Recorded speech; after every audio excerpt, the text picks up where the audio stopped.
നമസ്കാരം. Raf talk ഫുട്ബോളിലേക്ക് അവർക്കും സ്വാഗതം.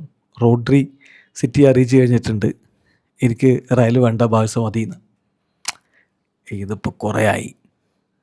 പല സൂപ്പർ താരങ്ങളും ബാഴ്സയെ റിജക്റ്റ് ചെയ്ത് റയലിലേക്ക് ചേരുന്നത് നമ്മൾ കണ്ടിട്ടുണ്ട്. അതിൻ്റെ ഏറ്റവും ഒടുവിലത്തെ കണ്ണിയാണ് ഇപ്പോൾ റോഡ്രി. അപ്പോൾ നമ്മൾ നോക്കുകയാണ്, stars who rejected Real Madrid to join Barca.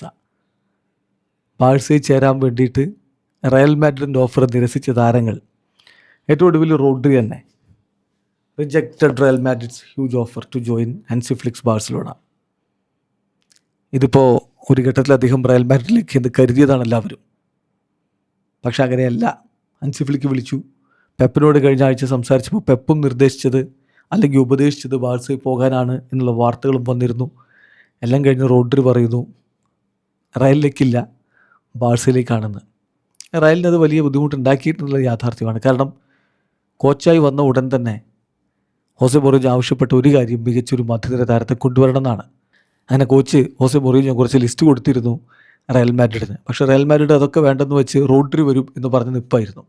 OT Rodri ഈ പണിയും കാണിച്ചു. സോ മൊറീഞ്ഞോ ആകെ നിരാശനാണ് എന്നുള്ള വാർത്തകൾ അവിടെ നിന്ന് വരുന്നുണ്ട്. അപ്പം അമ്മാതിരി പണിയാണ് ഇപ്പോൾ റോഡ്രി ഇവിടെ കാണിച്ചിരിക്കുന്നത്. റോഡ്രി മാത്രമല്ല, നെയ്മർ ജൂനിയർ 2013 സംഭവിച്ചത്. മാഡ്രിഡിൻ്റെ ഓഫർ ചില മാധ്യമങ്ങൾ പറയുന്നത് ബ്ലാങ്ക് ചെക്ക് ഓഫർ ഉണ്ടായിരുന്നു എന്നൊക്കെയാണ്. അങ്ങനെയൊക്കെ പറയാൻ പറ്റുമോ എന്നറിയില്ല. പക്ഷേ മാഡ്രിഡിൻ്റെ ഓഫർ ഉണ്ടായിരുന്നു നെയ്മർ ജൂനിയർക്ക്. പക്ഷേ നെയ്മർ ഒടുവിൽ ബാഴ്സലോണയിലേക്ക് പോകാനാണ് തീരുമാനിച്ചത്. മെസ്സിക്കൊപ്പം കളിക്കുക എന്നുള്ളതാണ് അദ്ദേഹം അന്ന് പ്രയോറിറ്റി ആയിട്ട് കണ്ടത്. ഇതിനെക്കുറിച്ച് ഇപ്പോൾ വാഗ്നർ റിബൈറോ, നെയ്മറുടെ മുൻ ഏജൻറ്റ് തന്നെ പറയുന്നുണ്ട്, നെയ്മറെ റയലിലെത്തിക്കാൻ വേണ്ടി താൻ പരമാവധി ശ്രമിച്ചതാണ്. പക്ഷേ നെയ്മറുടെ പിതാവാണ് ഒടുവിൽ തീരുമാനമെടുത്തത് ബാഴ്സലോണ മതിയെന്ന്. ബാഴ്സലോണ ഇന്ന് മെസ്സിയും പീക്കയും അടക്കമുള്ള താരങ്ങൾ മുമ്പ് തന്നെ നെയ്മറെ വിളിച്ച് ബാഴ്സലോണയിലേക്ക് അദ്ദേഹത്തെ ഇൻവൈറ്റ് ചെയ്യുകയും ചെയ്തിരുന്നു. അപ്പോൾ അതുകൊണ്ട് തന്നെ ഒടുവിൽ നെയ്മർ ആ തീരുമാനമെടുത്താണ് അവിടെ സംഭവിച്ചതെന്ന്. അപ്പോൾ നോക്കുക, നെയ്മർ റയലിലെത്തുമെന്ന് കരുതിയിരുന്നു പലരും. ബട്ട് അൺഫോർച്ചുനേറ്റ്ലി റയൽ ആരാധകർക്ക് നിരാശയായിരുന്നു അന്ന് ഫലം. അദ്ദേഹം ബാഴ്സലോണയിലേക്ക് പോയി. ലൂയിസ് സുവാരസിൻ്റെ കാര്യം 2014 അത്. പക്ഷേ സുവാരസ് റിജക്റ്റ് ചെയ്തു എന്നതിലുപരി റയൽ വേണ്ടെന്ന് വെച്ചാണ്. വേൾഡ് കപ്പിൽ ആ ഇൻസിഡൻറ്റ് ഏത് കടിച്ചല്ലോ, എതിർത്താരത്തെ പോയി കടിച്ചില്ലേ. കടിച്ചോടുകൂടി പിന്നെ ഫിഫയുടെ ബാനും കാര്യങ്ങളൊക്കെ വന്നല്ലോ. അദ്ദേഹം ലിവർപൂൾ വിട്ട് മൂവ് ചെയ്യാൻ വേണ്ടി നിന്നാണ്. ആ സമയത്ത് റയലായിരുന്നു കണ്ടൻറ്ററായിട്ട് ഉണ്ടായിരുന്നത്. പക്ഷേ ഈ ഇൻസിഡൻറ്റ് ഉണ്ടായതോടുകൂടി റയൽ പിൻവാങ്ങി.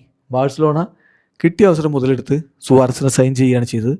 ബാക്കി നടന്നത് ചരിത്രമാണ്. MSNൻ്റെ മനോഹരമായ കാലം നമ്മൾ കണ്ടു. എന്നാൽ 2003 ഇതിന് മുമ്പ് വേറെ സംഭവം ഉണ്ടായിട്ടുണ്ട്. റൊണാൾഡിനോയുടെ കാര്യം. ഫ്ലോറന്റിനോ പെരസിൻ്റെ സ്ട്രോങ് ഇൻട്രസ്റ്റ് ഉണ്ടായിരുന്നു. അദ്ദേഹത്തെ എങ്ങനെയെങ്കിലും ബെർണാബ്യൂവിൽ എത്തിക്കാൻ അന്ന് ഫ്ലോറന്റിനോ പെരസ് ആഗ്രഹിച്ചിരുന്നു. പക്ഷേ ഒടുവിൽ അദ്ദേഹം ക്യാമ്പ് നൗവിലേക്ക് പോവുകയാണ് ചെയ്തത്. അതിനെ ചുറ്റിപ്പറ്റി പിന്നെ പലരും അദ്ദേഹത്തിൻ്റെ മുഖ ഭംഗിയൊക്കെ പറഞ്ഞുകൊണ്ട് പലരും പല കഥകളും അടിച്ചു വിടുന്നുണ്ട്. അതിൽ കാര്യമൊന്നുമില്ല. വെറുതെ അടിച്ചു വിടുക എന്നല്ലാതെ അതൊന്നുമല്ല കാര്യം. അന്ന് റൊണാൾഡിനോ റയൽ വേണ്ട, താൻ ബാഴ്സലോണയിലേക്ക് പോവുകയാണ്, തൻ്റെ സ്വപ്നമാണെന്നും പറഞ്ഞുകൊണ്ട് അങ്ങോട്ടേക്ക് പോവുകയാണ് ചെയ്തത്. ഫ്രങ്കി ഡിയോങ് 2019 നടന്ന കാര്യം. റയൽ മാഡ്രിഡിൽ നിന്ന് നല്ല ഓഫർ ഉണ്ടായിരുന്നു, PSG നിന്ന് ഓഫർ ഉണ്ടായിരുന്നു, മാഞ്ചസ്റ്റർ സിറ്റിയിൽ നിന്ന് ഓഫർ ഉണ്ടായിരുന്നു. കാരണം അന്നിങ്ങനെ കത്തി നിൽക്കുകയാണ് ഫ്രങ്കി ഡിയോങ്. പക്ഷേ ക്രൈഫിൻ്റെ ഫിലോസഫിയിൽ വിശ്വസിക്കുന്നു പറഞ്ഞിട്ട് അന്ന് ബാഴ്സലോണയിലേക്ക് പോവുകയാണ് ചെയ്തത്. ഡാനി ആൽവസ് 2008 ഡാനി ആൽവസ് ഇങ്ങനെ റേസ് ചെയ്ത് വരുന്നൊരു സമയത്ത് റയൽ മാഡ്രിഡ് അദ്ദേഹത്തെ അപ്രോച്ച് ചെയ്തു.